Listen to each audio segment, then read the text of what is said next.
Praise the Lord. Good morning. ఈ దినాన దేవుని వాక్యం, సమస్యలైన వారికి బలమిచ్చువాడు ఆయనే, శక్తిహీనులకు బలాభివృద్ధి కలుగు చేయవాడు ఆయనే. యెషయా గ్రంథం 40:29.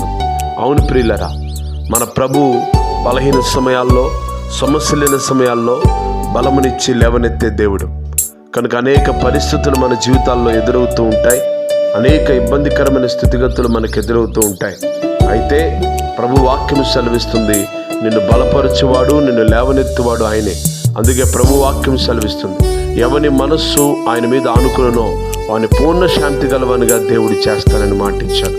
అంతే కూడా కాదు, ఆయన యందు విశ్వాసం ఉంచిన వారి జీవితాలు ఆయన సిగ్గుపరిచే దేవుడు కాదు. కనుక ప్రభునందు విశ్వాసం ఉంచి ఇంకా అన్ని విషయాల్లో ప్రార్థన చేస్తూ ప్రభు పాదాలు పెట్టుకుని మనం నమ్మకంగా కొనసాగినలా ఆయన బలమిచ్చి లేవనెత్తి దీవించే దేవుడు. ఆమేన్. Praise the lord.